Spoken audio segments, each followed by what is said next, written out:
নারদীয় ভক্তিসূত্র।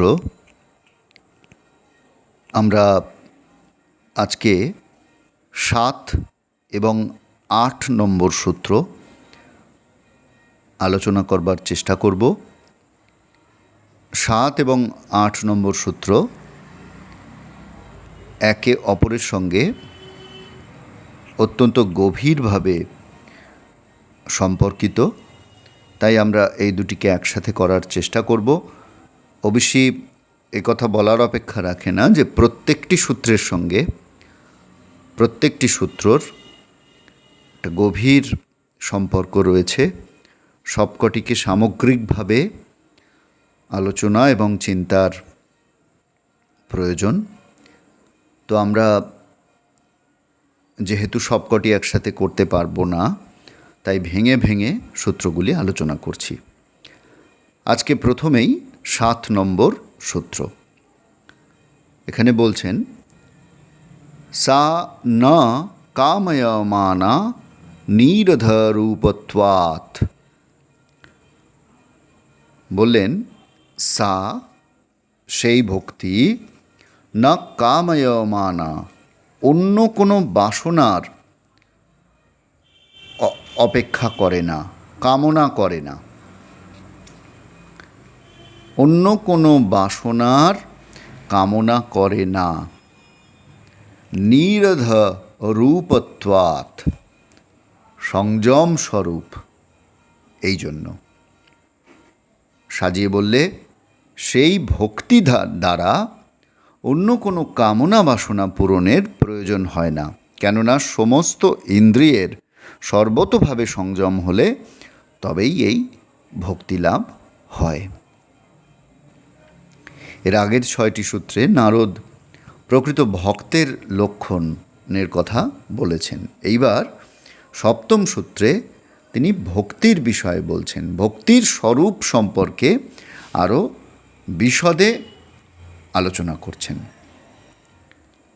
বলছেন যে ভক্তির সাহায্যে কোনো বিশেষ বাসনা চরিতার্থ করা যায় না।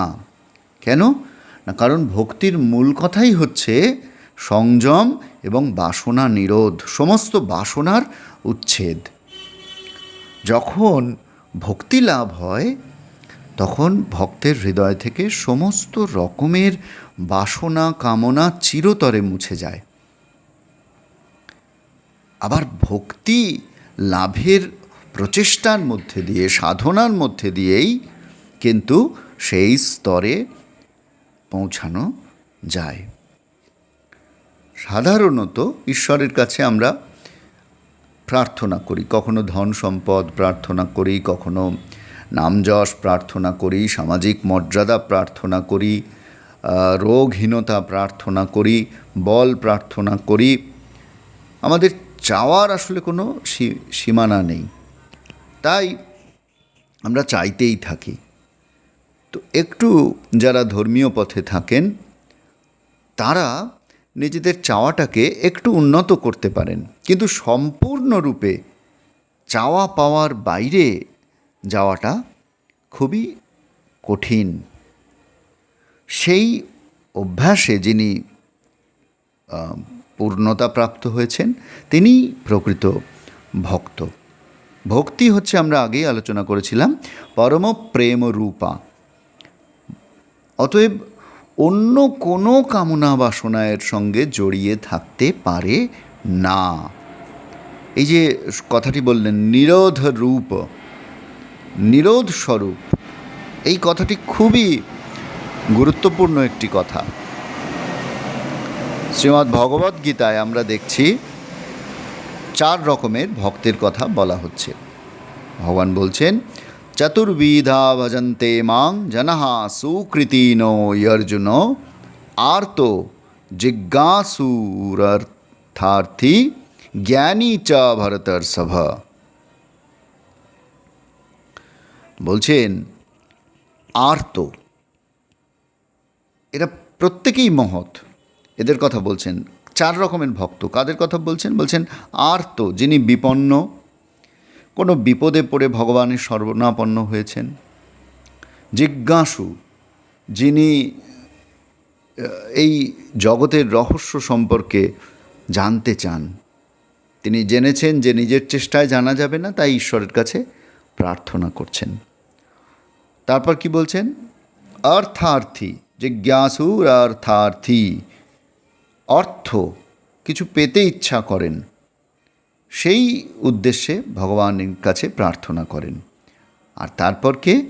জ্ঞানী, যিনি জানেন একমাত্র নিত্যবস্তু এবং প্রাপ্তব্য ঈশ্বর।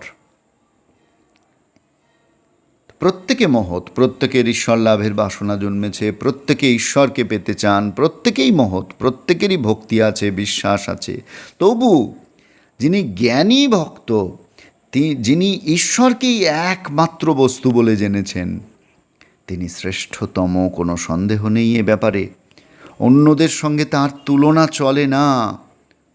ভগবানের মুখনিসৃত ঘোষণা গীতার 7ম অধ্যায়ের 18 নম্বর শ্লোকে, জ্ঞানী তাত্মৈব মে মতম, জ্ঞানী আমার আত্মস্বরূপ। জ্ঞানী আমার আত্মস্বরূপ, যিনি জ্ঞানী তিনি আমার অতি প্রিয়, আমিও তার অতি প্রিয়। এই জ্ঞানী ভক্তের স্থান সকলের উপরে। জ্ঞানী বলতে 4টি বই পড়েছেন, শাস্ত্র পড়েছেন, বিজ্ঞান পড়েছেন, ভূগোল পড়েছেন, ইতিহাস পড়েছেন, না, তিনি নন।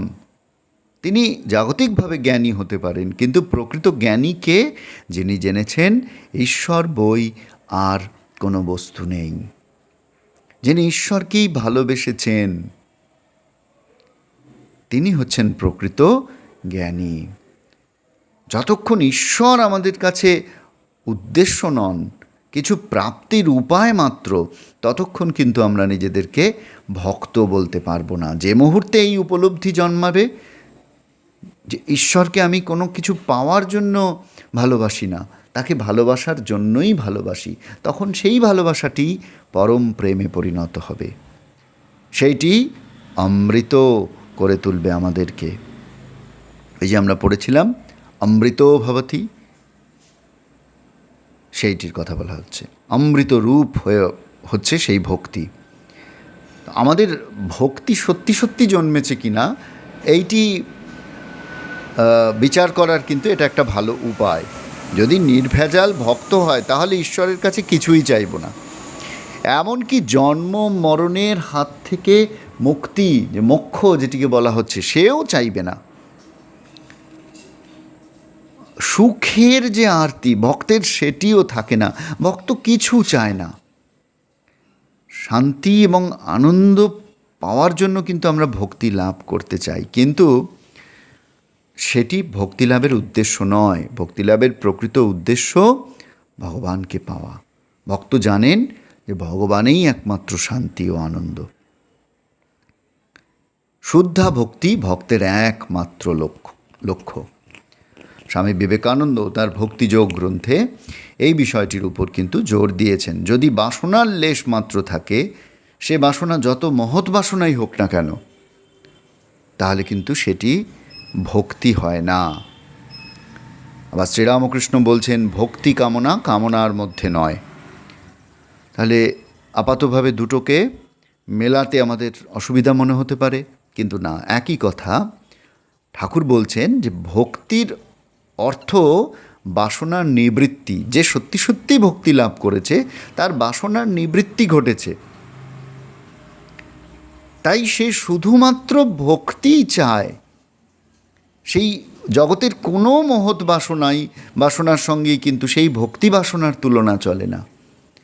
কারণ জাগতিক কোনো বাসনা পূরণ ভক্ত সেইটি কিন্তু চায় না।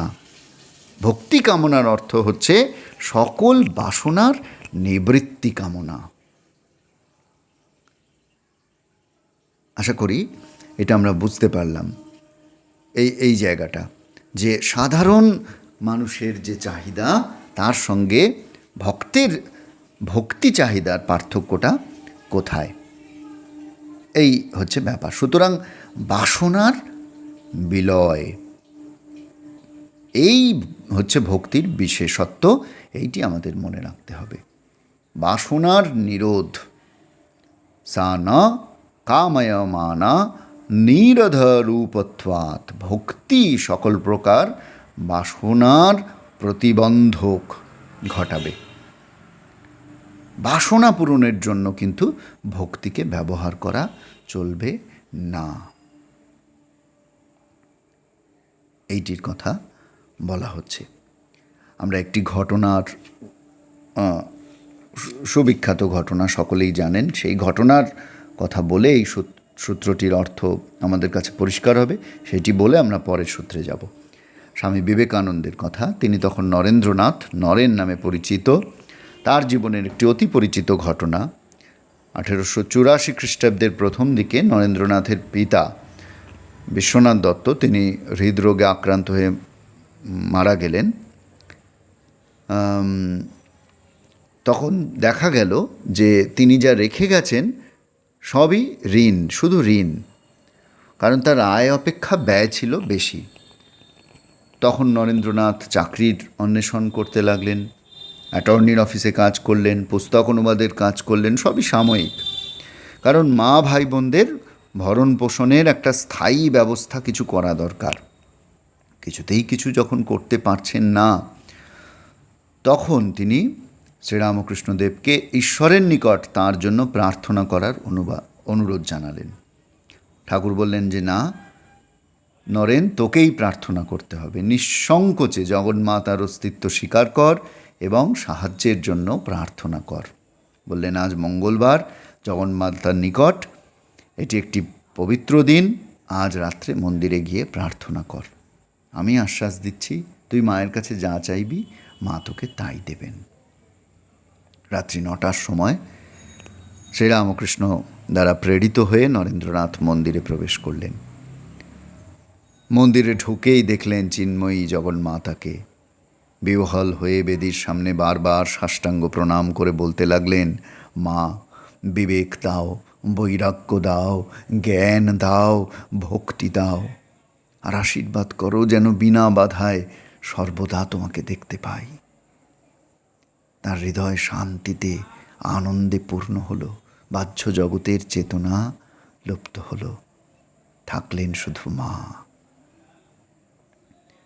মন্দির থেকে ফিরে এলে শ্রীরামকৃষ্ণ নরেনকে জিজ্ঞাসা করলেন যে কিরে, বাড়ির দুর্দশা মোচনের জন্য প্রার্থনা করেছিস? নরেন যেন সম্পূর্ণ ভুলে গেছিলেন সে কথা। আবার গেলেন, কিন্তু আবার আনন্দে তন্ময় হলেন।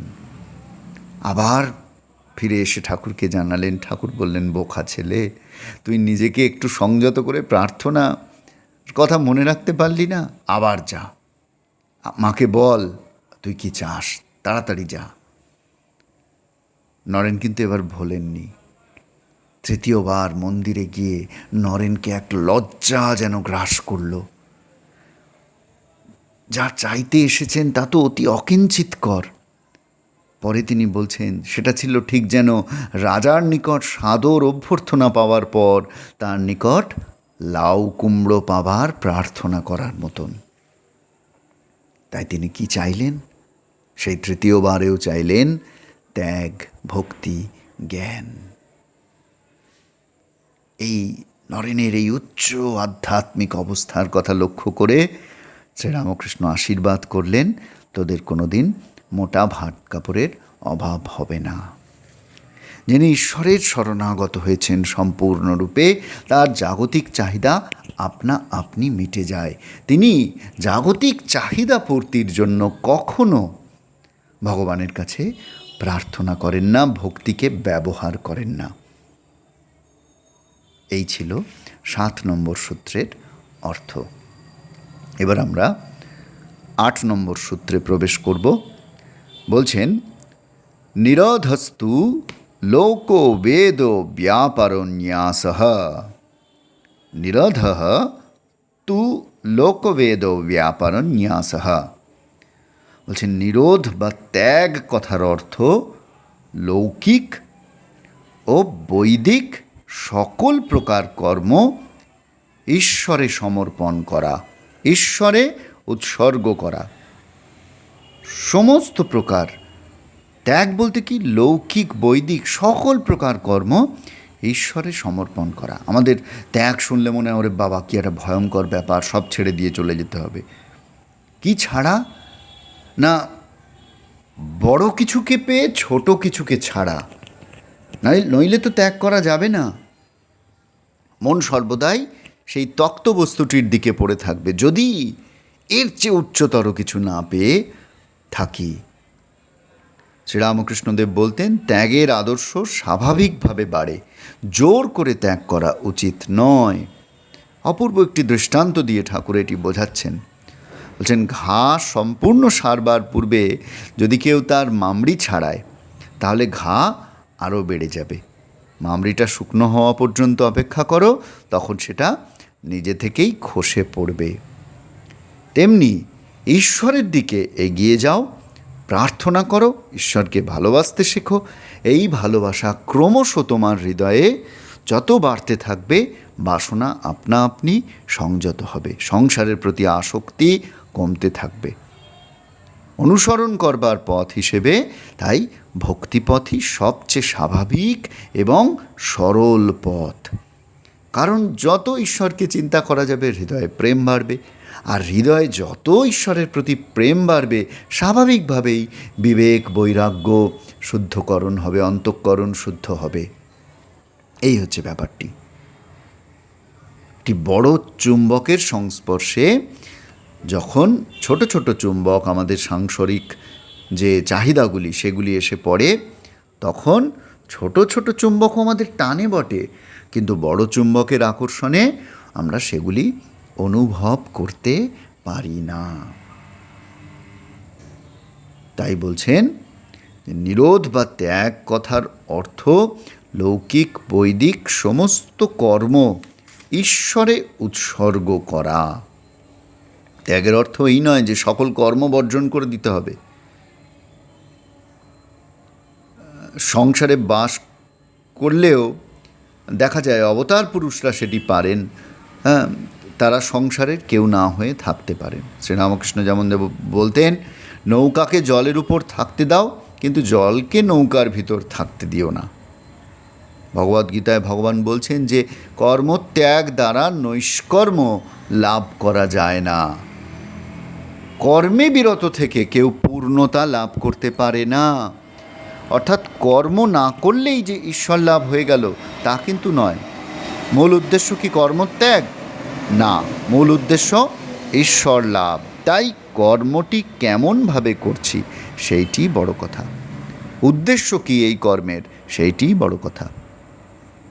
ভগবান বলছেন, হে কৌন্তেয়, তোমার সকল কর্ম, আহার, পূজা, দান, তপস্যা সবই আমাকে সমর্পণ করো। এই ভগবত পূজার যে গোপন রহস্য কর্মের দ্বারা, সেইটির শিক্ষা ভগবান আমাদের স্বয়ং দিচ্ছেন। ভগবান শ্রীকৃষ্ণ বলছেন, তোমার সকল কর্ম, আহার, পূজা, এই যে নিত্য নৈমিত্তিক যে কর্ম, দান, তপস্যা, যেগুলি ধর্মপথের কর্ম, সমস্তই আমাকে সমর্পণ করো। তাই আমরা সেই প্রার্থনা নিয়ে যদি কাজ করতে পারি, আমি যা করছি সবই তোমার পূজা, আমি যা করি মা সবই তোমার কাজ। আমার বলতে লাগে লাজ। যখন এই আমার এবং আমিতে লজ্জা জন্মাবে, জানবো সবই তাঁর, তখন আমরা সত্যি সত্যি ভক্ত হয়ে উঠতে পারব। এইটির কথা বলা হচ্ছে। প্রকৃত ভক্ত এসব শাস্ত্রীয় বা লৌকিক নিয়মের দ্বারা কখনো প্রভাবিত হন না। তিনি কাজ করেন, সামাজিক শাস্ত্রীয় অনুশাসন মানতে পারেন, কিন্তু সেটি তার উদ্দেশ্য নয়। আবার এটাও সত্যি যে সত্যি সত্যি যিনি ভক্ত তিনি কিন্তু সত্যি সত্যি বেদ বিরোধী কোনো কর্ম করবেন তা হবে না। ভৃত্য যখন প্রভুর আদেশ পালন করে তখন তা স্বতঃস্ফূর্ত নয়, তা দাসত্ব। সেই রকমভাবে কিন্তু তিনি ভক্ত শাস্ত্র অনুসরণ করেন না। তিনি প্রভুকে ভালোবাসেন, তাই সততই তিনি সেই কাজই করেন যাতে প্রভুর মঙ্গল হয়, প্রভুর চিত্ত বিনোদন হয়। কোনোভাবেই যিনি ভক্ত, ওই ভগবানের ভৃত্যবৎ যিনি নিজেকে ভাবেন, দাস ভাবেন, তিনি কিন্তু কখনো, তার দ্বারা কখনো অসৎ কাজ হবে না, অসৎ আচরণ তার দ্বারা হবেন না। এইটি খুব সুন্দর একটি বিষয়। স্বভাবতই তিনি সৎ কাজ করবেন, সৎ আচরণ তার দ্বারা দেখা যাবে। ভাগবত একটি শ্লোকে এই তত্ত্বটি খুব সুন্দর করে ব্যাখ্যাত হয়েছে। আমরা শ্লোকটি উল্লেখ করছি না, আমরা তার বাংলা তর্জমাটি বলছি। শ্রীকৃষ্ণের মধুর বংশধ্বনিতে আকৃষ্ট হয়ে গোপীরা যখন তার কাছে উপস্থিত হলেন, শ্রীকৃষ্ণ তাদের অনুরাগ পরীক্ষা করবার জন্য বললেন যে গভীর রাত্রে এই গহন জঙ্গলে তোমরা কেন এসেছ? প্রথমত তোমাদের নিজ গৃহ থেকে এত দূর এসেছ, তোমাদের আত্মীয় স্বজন ভৎসনা করবে, অপবাদ দেবে, তোমাদের উচিত তাদের কথা মেনে চলা, গৃহকর্মে ব্যাপৃত থাকা। তা না করে তোমরা কর্তব্যে অবহেলা করছো, এটি অত্যন্ত নিন্দনীয়। ভগবান যেন তাদের পরীক্ষা নেওয়ার জন্য এটি বলছেন। আর দ্বিতীয়ত বলছেন যে এই বনভূমি হিংস্র সাপদ সংকুল, সুতরাং তোমাদের বিপদ ঘটতে পারে, তাই তোমরা ফিরে যাও, গৃহকর্ম করো, এইটি বলছেন। দেখছেন তিনি গোপীদের মনে কি আছে, তিনি অন্তর্যামী, তিনি জানেন সবই, তবু যেন পরীক্ষা করছেন। গোপীরা তার উত্তরে কি বলছেন দেখুন, বলছেন আমাদের মন তো গৃহকর্মেই ব্যাপৃত ছিল, কিন্তু তুমিই তো সেই মনটি চুরি করেছো। আমাদের হাত দুটি তো কর্তব্য পালন করতে চেয়েছিল, কিন্তু ইন্দ্রিয় শক্তি তুমিই যে লোপ করিয়ে দিয়েছ। আমাদের চরণগুলি চলার শক্তি হারিয়েছে। আমরা ফিরে যাব কি করে? আমাদের চলৎ শক্তি নেই, হাত অনড়, কাজ করব কি করে? সুতরাং গৃহেই বা ফিরব কি করে? আর ফিরলেও সেখানে গিয়ে করবই বা কি? কি অপূর্ব একটি বর্ণনা দেখুন। মন যখন ভগবানের দৃঢ়ভাবে লগ্ন থাকে, তখন শাস্ত্র, সমাজ, কোনোভাবেই কর্তব্য, সামাজিক নিয়ম এগুলি আর ধরে রাখা সম্ভব হয় না। তার মানে তিনি অবহেলা করছেন তা নয়, তিনি সেই কাজের যেন আর উপযুক্তই নেই। তখন তাকে দিয়ে কেবল ভগবানের কাজটুকুই হতে পারে, তার সমস্ত সত্তা ভগবানে লীন হয়েছে। সেখানে শাস্ত্রীয় নিয়ম, সেখানে লোকাচার, সেখানে বেদোক্ত নিয়মও খাটো পড়ে যায়। নন্দলাল বোসের বাড়িতে শ্রীরামকৃষ্ণ একবার গেছেন। ঠাকুর ভগবানকে নিবেদন করে না করে কোনো কিছু গ্রহণ করতে পারতেন না। তো সবাইকে পান দেওয়া হয়েছে, অনেক বিশিষ্ট ব্যক্তি সেখানে উপস্থিত রয়েছেন, ঠাকুরও উপস্থিত হয়েছে। তো সেই পান ঠাকুরকে দিকে যখন বাড়ানো হয়েছে, তখন ঠাকুর সেই পানটি গ্রহণ করতে পারলেন না। একটু ক্ষুণ্ণ হলেন গৃহকর্তা যে তিনি পান নিলেন না, এই রকম ভেবে। ঠাকুর বললেন যে না, আমি ভগবানকে না দিয়ে কোনো কিছু গ্রহণ করতে পারি না। নন্দলাল বোস বোধহয় এরকম ভাবলেন যে ঠাকুর বোধহয় একটু, তার বোধহয় এখনও সেই বেদান্ত জ্ঞান তার হয়নি, তার বোধহয় একত্ববোধ এখনও ঠিক হয়নি, এরকম একটু তিনি ভাবলেন। তার ক্ষুদ্র দৃষ্টিতে শ্রীরামকৃষ্ণের বিরাট সত্তাটি সম্পূর্ণভাবে তিনি উপলব্ধি করতে পারলেন না। গিরিশ ঘোষ এই কথাটির জানতে পারলেন। জানতে পেরে ঠাকুরকে পরীক্ষা করবার জন্য গিরিশ ঘোষ একদিন তার বাড়িতে ঠাকুরকে খাওয়ার পরে ঠিক অনুরূপভাবে একটু পান এগিয়ে দিলেন। ঠাকুর কিন্তু সেই পানটি গ্রহণ করলেন। এবং পুলকিত চিত্তেই গ্রহণ করলেন।